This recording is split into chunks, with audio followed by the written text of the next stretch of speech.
Hiperiotrix, Ruxopatía y Clostridium. Bueno, ya vamos a quitar Streptococcus y Staphylococcus, lo volveremos a preguntar después, ¿sí? Porque ya casi vamos a entrar en gram negativas. Bueno, hoy será nuestra última clase de gram positivas. Vamos a tratar de hacer un refuercito de qué son las gram positivas, qué enfermedades tenemos, esas cosas, para que quede pues reforzado.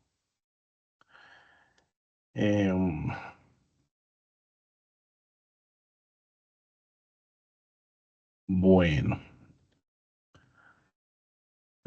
muchos me preguntan a veces cómo es la fisiopatología de em, una enfermedad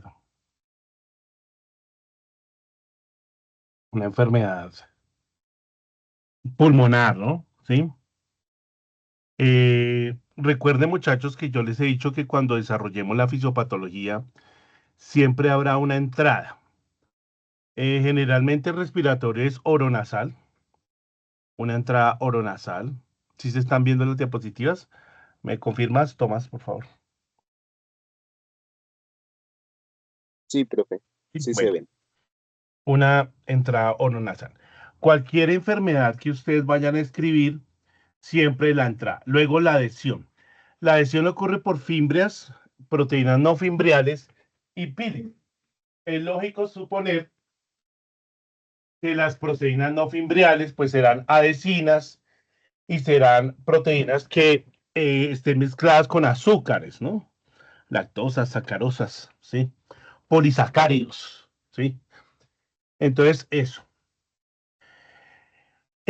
Casi toda enfermedad llega a las tonsilas, ¿sí? Si la enfermedad no quiere o la bacteria no quiere ir a través de la tráquea para que no le coloque moco, entonces lo hará a través del caballito de Troya.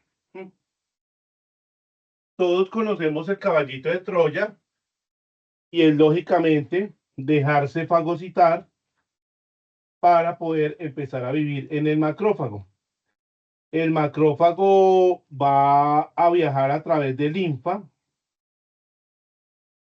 y al viajar, pues va a lograr establecerse en el pulmón, ¿no?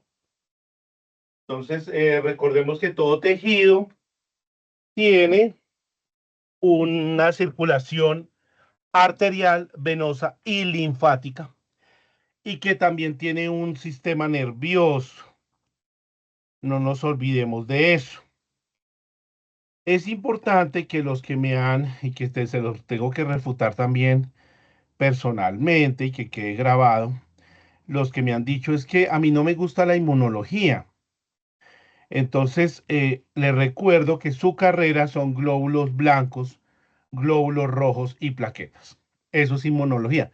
O sea que todo el tiempo vamos a estar prácticamente o lo mayor posible ser inmunólogos, porque es la interpretación de las enfermedades. Siempre se nos va a meter un glóbulo blanco allí, un glóbulo rojo y una plaqueta. Quien necesite ayuda con eso, usted está, me ha dicho aquí tiene un amigo toda la vida para colaborarle, pero sí o sí, sí necesita interpretar los glóbulos blancos, los glóbulos rojos y las plaquetas. ¿Sí? Por otro lado, la enfermedad entrará a la tráquea, la que no se fue por caballito de Troya, entrará a la tráquea y allí se encontrará con el epitelio que tiene unos cilios con un glicocáliz arriba. ¿Por qué se le dice glicocáliz? Se le dice glicocáliz porque está hecho de glicoproteínas hechas por una célula, unas células caliciformes,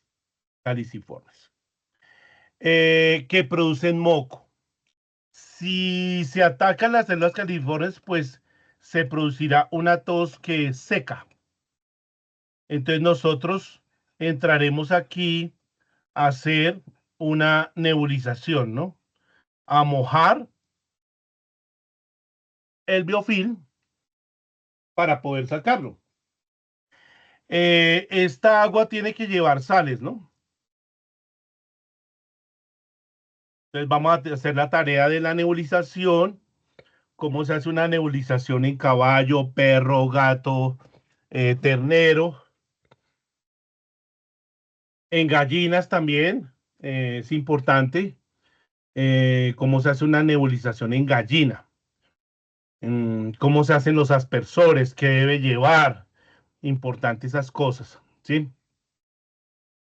Entonces llego a la tráquea. Luego a los bronquios que tienen, también tienen mmm, cilios, los cuales van a mover todo hacia la garganta para poder ser escupido, comido o estornudado el antígeno. Y luego los bronquiolos. Recordemos que las aves no tienen bronquiolos, tienen parabronquios, ¿sí? Y las tortugas tienen unos bronquios muy, digamos que las aves tienen sacos alveolares y bronquiolos, y parabronquios, perdón. Y las tortugas o reptiles, los reptiles también tienen otros diseños de sacos diferentes, o un sistema respiratorio diferente. En esta ocasión, pues vamos a hablar especialmente de bovinos. Los bovinos tienen un pulmón tipo 5 muy lobulado para poder estar respirando hacia los lados, ¿sí? El alveolo, que ya sabemos que tiene tres células importantes: el nemocito tipo 1, el nemocito tipo 2 y los macrófagos alveolares. Vuelvo, insisto. Eh, entonces, esta bacteria, el Mycobacterium avium paratuberculoso, tiene los ácidos micólicos lipoarabinomanano y arabinogalactano. Y proteínas, como ocurría en el Rhodococcus, acá hay proteínas también que evitan que el fagosoma se una al lisosoma. Al evitar que el fagosoma se una al lisosoma, entonces no habrá compuestos clorados, no habrá peróxido de hidrógeno, ¿sí? No habrá cloro, compuestos cloro, peróxido de hidrógeno, óxido nítrico. No habrá enzimas proteolíticas e hidrolíticas, ¿sí? Ojo con las acciones del neumocito, por favor. Ojo con las acciones del neumocito. También, o sea, aparte de las nebulizaciones en tratamiento, que vamos a mirar qué tratamiento puede haber en una nebulización, con la tarea que les digo, que colocar el antibiótico, el antiinflamatorio, el mucolítico, el expectorante, ¿sí? Eso hace que, obviamente, al atacar el macrófago se produzca el granuloma. Empieza un problema de disnea y ortopnea, o sea, los miembros anteriores se ponen en posición externa para poder respirar, fiebre, al no haber oxígeno, se dispara el gasto cardíaco. Al no haber oxígeno, se dispara el sistema renina, angiotensina, aldosterona. Al no haber oxígeno, se dispara la eritropoyetina para producir más glóbulos rojos. ¿Ok? Llega al letargo, obviamente porque no se puede respirar. Baja el metabolismo, no habrá conversión en carne y leche. Malestar, shock y la muerte. ¿Bien? El Mycobacterium eh, es aerobio, es difícil crecerlo, o sea, se me dificultó bastante. Crece en un medio que se llama Lowenstein-Jensen, que pues tiene yema de huevo, que tiene 80% en proteína, dura casi un mes para poderlo hacer crecer.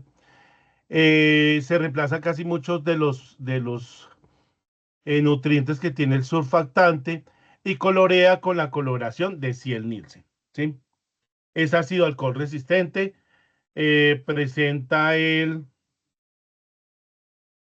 ácido micólico, lipoarabinomanano y arabinomalactano.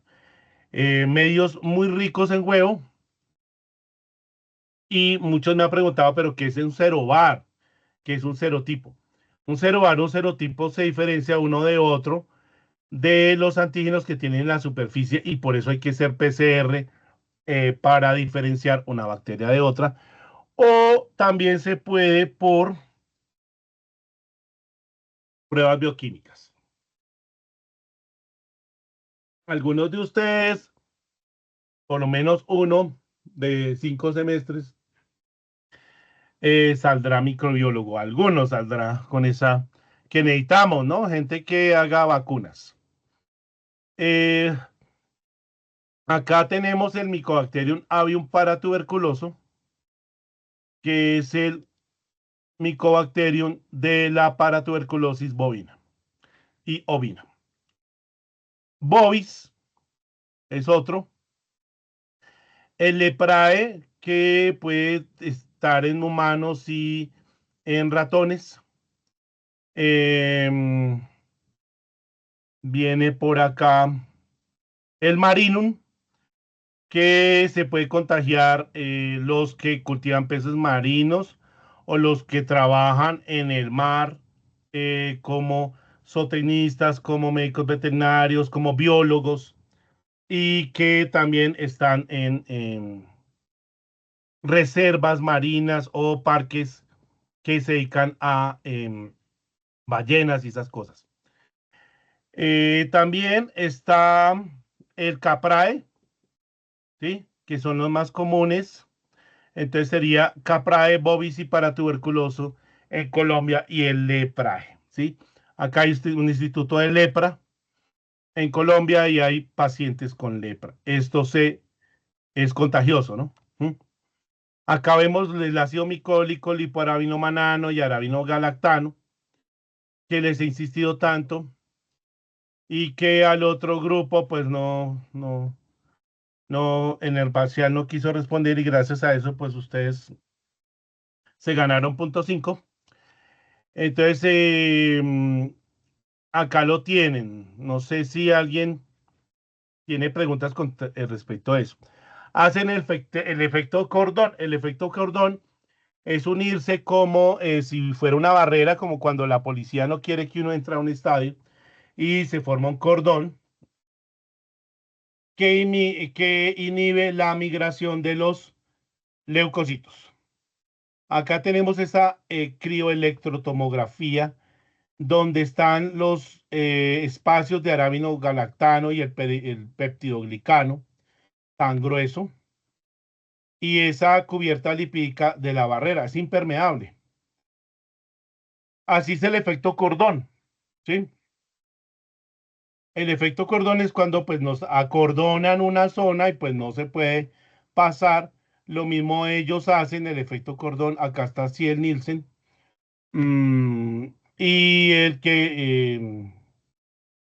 y el hecho de que crece en un medio Lowenstein-Jensen. Este es el efecto cordón. No sé si tienen preguntas con el efecto cordón.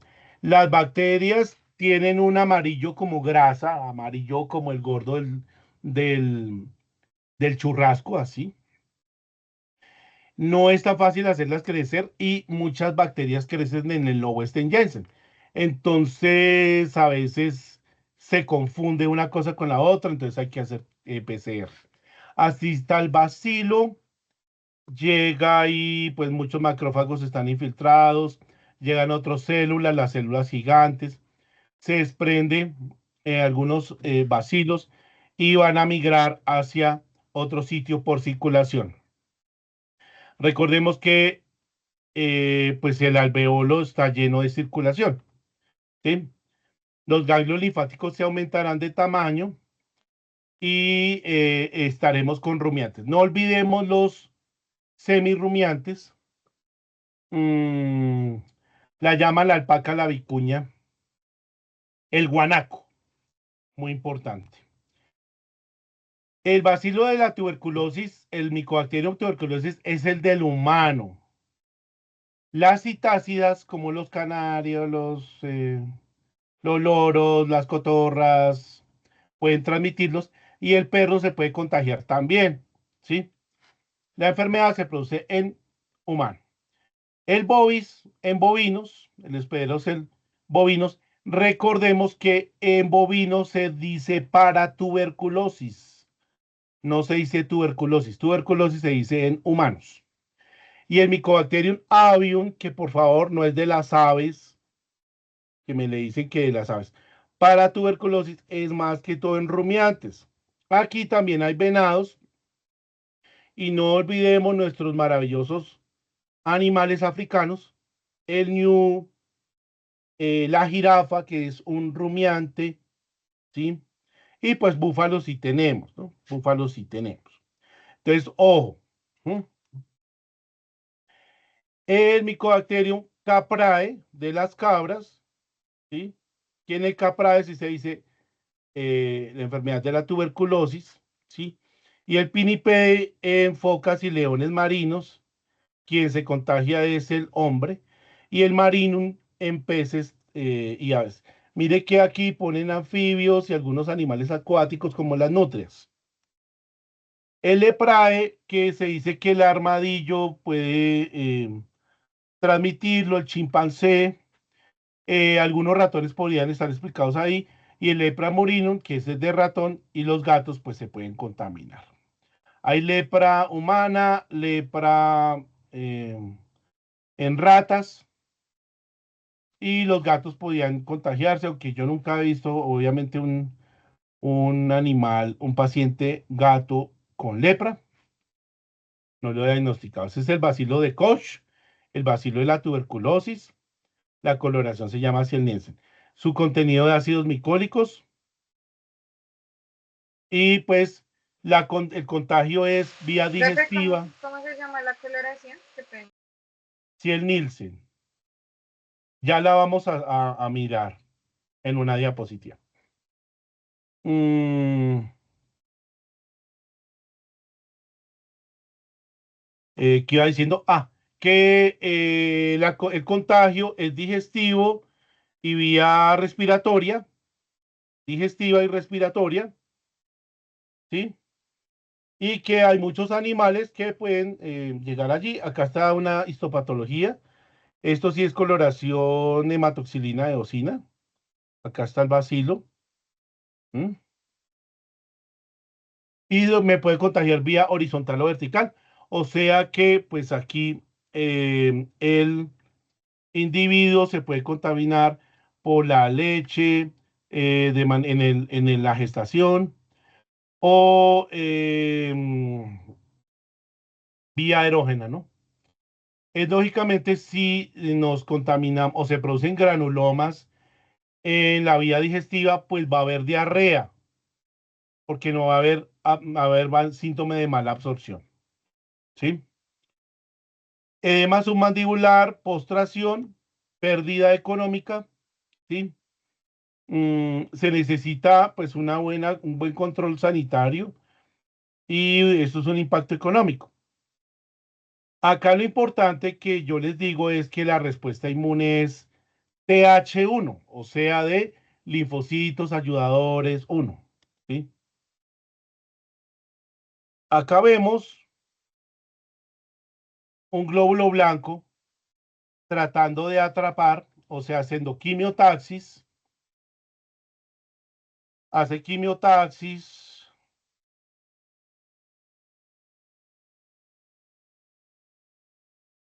lo busca, quimiotaxis entre los glóbulos rojos, adherencia, ingestión y digestión. Esa es la fagocitosis en persona, ¿sí? Para que la veamos.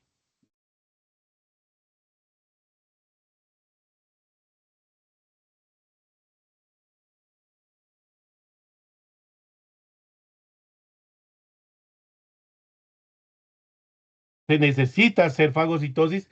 Una fagocitosis es una endocitosis, ¿sí? Donde se hacen pseudópodos.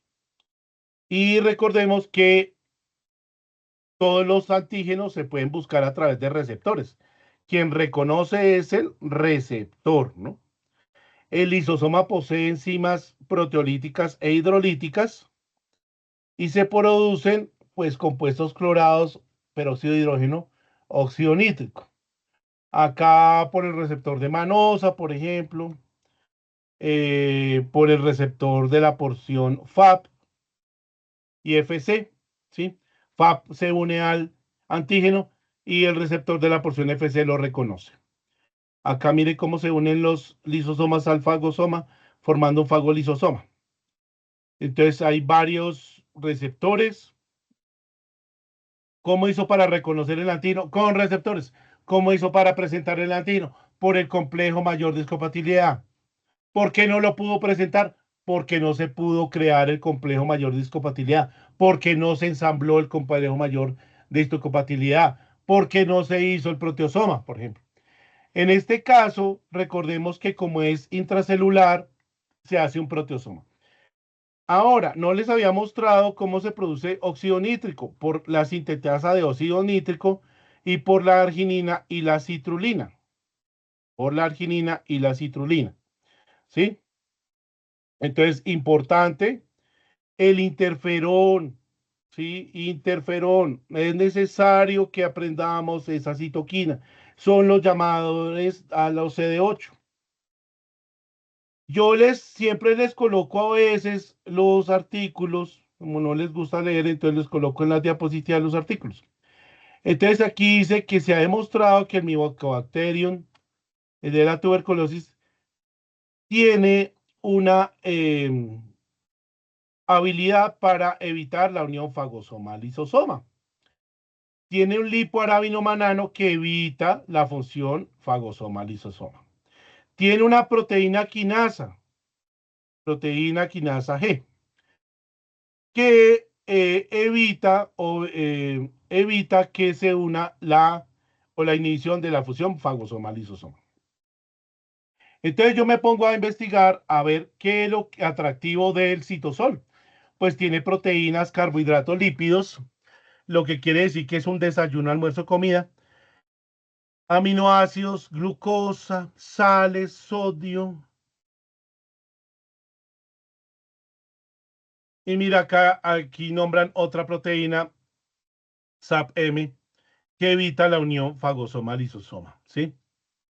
El SEC-A2, que es un mecanismo de secreción para exportar proteínas. Generalmente el mecanismo de presión, que lo vamos a nombrar, es el 7 para el Mycobacterium avium, que se lo explicaré en una clase. Entonces, ¿qué más? Aquí es una fotografía real que le ponen colores. El agua tiene 70% de agua, viscosidad, o sea, el citosol es muy rico, es como la sopita de la comida. Hay concentraciones de potasio, sodio, cloro, bicarbonato, aminoácidos, magnesio, calcio, o sea, están todos los minerales, y así se forma el granuloma. Si yo ataco, recordemos, hay dos células, realmente yo he nombrado mucho el macrófago, pero la célula dendrítica viene de la línea monocítica, ¿sí? ¿Sí? Entonces, son células gigantes, ¿sí? Y en el humano también se hace una prueba para mirar si si hay granuloma o si hay, pues, micobacteria. Acá están los glucolípidos recubiertos de manosa del bacilo y el receptor de manosa. ¿Cómo se activan los linfocitos T, CD8 obviamente, y las respuestas TH1? ¿Ok? Se produce la necrosis de tipo caseificativo. ¿Ok? Acá le dejo cómo se produce un granuloma por si acaso les falta teoría. Y acá de nuevo, ¿sí? Entonces, los macrófagos y las células dendríticas fagocitan, se van por el caballito de Troya, la respuesta cero y lípidos de la pared, no se fusiona el fagosoma con el lisosoma, falla la digestión lisosomal, no maduran el fagosoma, los bacilos no son fagocitados, entonces hay una replicación intracelular, lo que empieza, pues obviamente un granuloma, ¿sí? Respuestas de ayudadores TH1, un núcleo necrotizado central, la eliminación por aerosol, es smoke, orina, leche. ¿Ok? Muy importante. Aquí les dejo una parte de YouTube para que lo vean de las partes de él. O de pronto lo vemos en clase. Y acá vemos cómo la Listeria monocitógenes escapa del endosoma por su listeriolizina O y fosfolipasa C, mientras que el Mycobacterium lo que hace es evitar la unión fagosoma-lisosoma. ¿Sí? Son parecidos. Estos son los granulomas. Bueno, si lo está viendo Daniela. Y la amiga Juana Valentina. Que saludes a la mamá. Bueno, entonces, a estos son los granulomas. Obviamente va a haber enflaquecimiento porque tengo granulomas en digestivo. Y esta es la coloración del 100 Nielsen, Daniela. Pasos. Hago la fijación. Coloreo con fuchsina. O sea que los bacilos van a quedar rojos. Decoloro con alcohol cetona para poder abrir estas y que abrir eh, los ácidos micólicos lipoarabinomanano y arabinogalactano para que entre la fuchsina. Y el medio de contraste es el azul de metileno para verificar que pues no haya otro tipo de bacteria.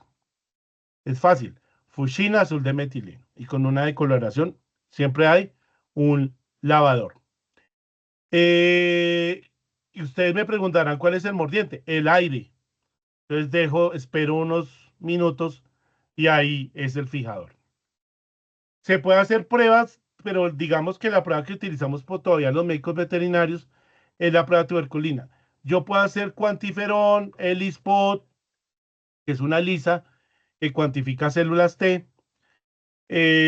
Puedo hacer test de resistencia y pues se ha visto que el etambutol es uno de los mejores antibióticos y la isoniazida. En segundo lugar, pues estaría la streptomicina y rifapicina, pero pues hay que hacer el test del eclipse y el test eh, del antibiograma. Estos son antibiogramas ya hechos con medios de cultivo que tienen el antibiótico. Ese es el cultivo. Puedo hacer hemocultivo y en el hemocultivo pues hay pruebas de pigmentos que son hay cepas no cromogénicas, o sea que no tienen pigmento acá. Hay cepas fotocromogénicas, o sea que en presencia de la luz producen colonias. ¿Sí? Y escotocromogénicas que producen pigmentos, sea con luz o sin luz. ¿Sí? En presencia de luz, algunas no producen pigmentos. Entonces hay que mirar qué tipo de bacteria estoy buscando. Acá están las colonias del bacilo. No es tan fácil lograr esas colonias. Dura como un mes creciendo. Es mucho. O sea, para que le crezca tocada en el nombre del Padre, del Hijo y del Espíritu Santo. Se necesita mucha experiencia, la verdad. Y estos serían los granulomas. La necrosis clasificativa.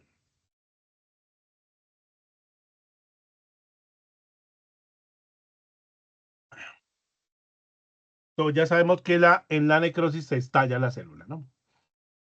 Por inflamación, diferente a apoptosis. Estos son granulomas. Y esta, mire, esta es la diapesis con el granuloma que tanto les he insistido. Le dedico de verdad un cariño inmenso a las personas que no quieren aprender inmunología. Quiero que se quiten esa venda de ese muro que le han puesto a la inmunología, porque sus animales son inmunología.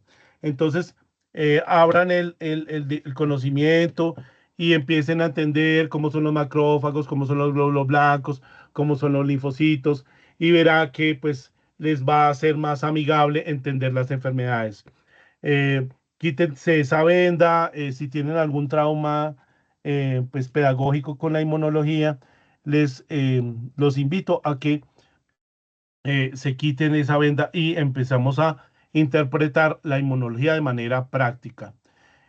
Tal vez tiene muchas siglas, muchos receptores, muchas moléculas, pero yo sé que ustedes pueden, es necesario entender inmunología para ser un buen doctor, o sea, todo tiene inmunología. La cicatrización en cirugía tiene inmunología, la medicina interna es toda inmunología.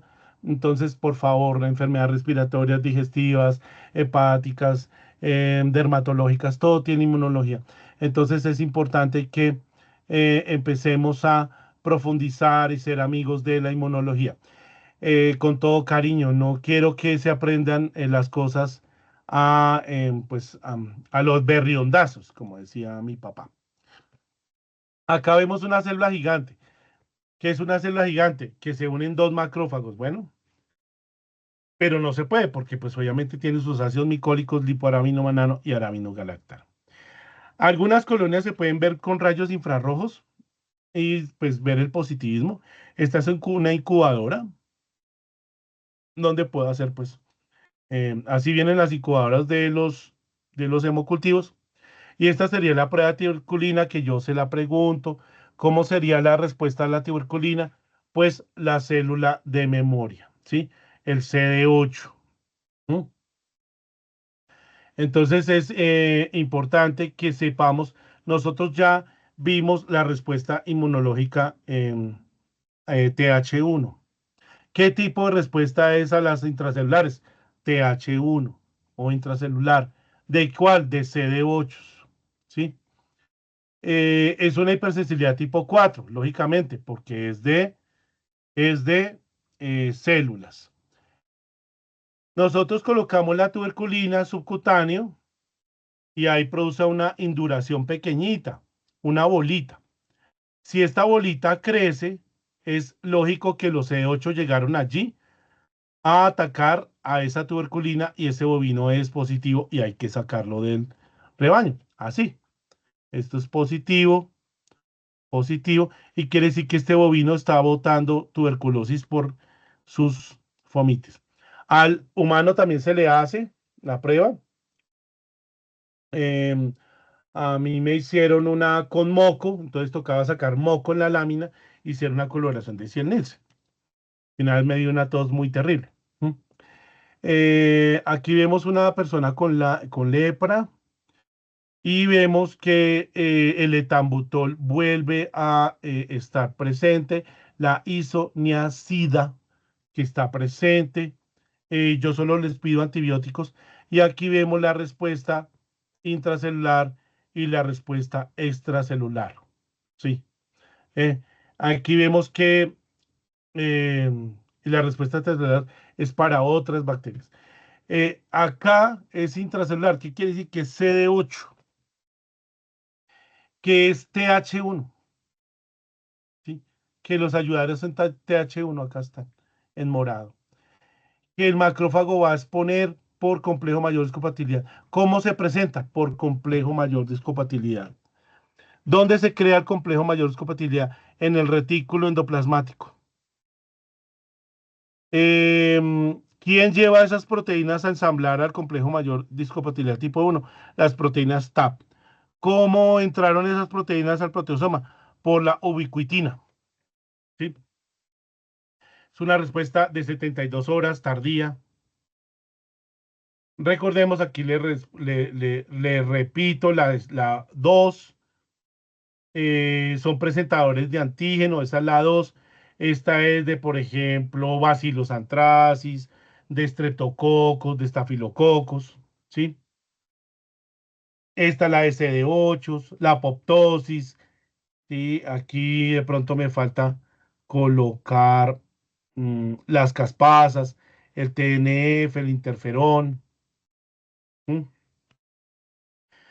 La memoria, ¿quién la tiene? Los linfocitos B, los CD8 y las NK, ¿sí? Ojo, ¿qué es indirecto? ¿Qué es directo? ¿Alguno tiene preguntas con respecto a eso? La vez pasada, yo no sé por qué algunos contestaron que cuando tengo la tapa roja, lo que estoy buscando es una respuesta humoral. Cuando tengo la tapa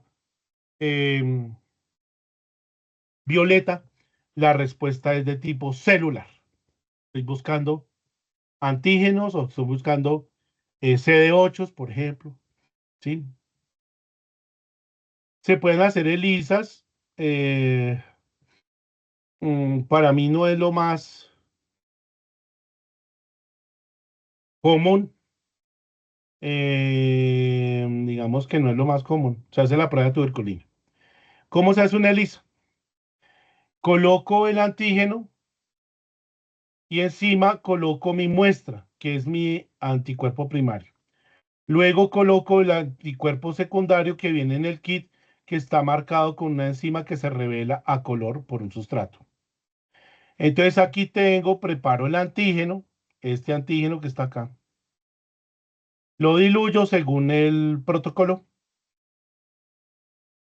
Y ese antígeno lo voy a colocar, acá le hago bordes, lo voy a colocar en una placa de poliestireno para pegarlo acá en la placa.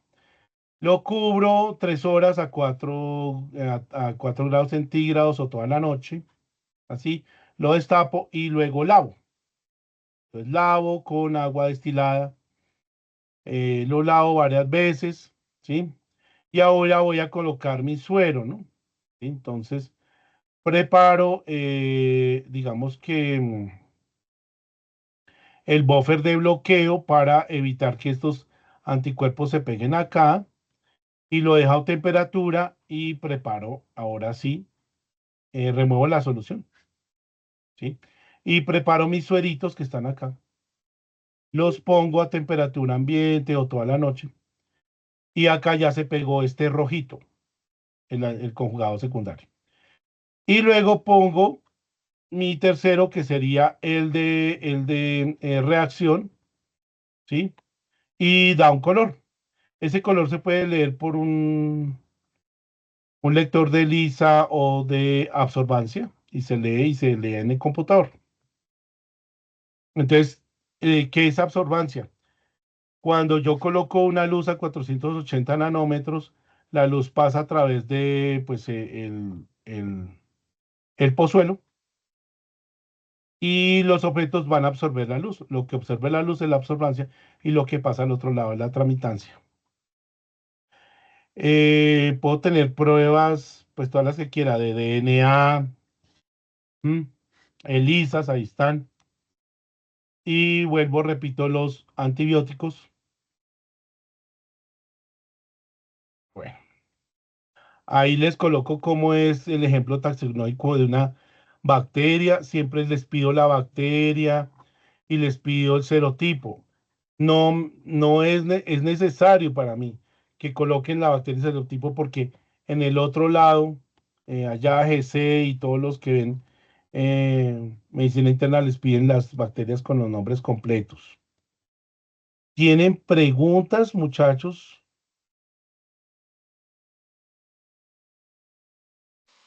Profe, ¿me recuerdas los antibióticos? Por fin. Claro que sí. El etambutol, no por acá.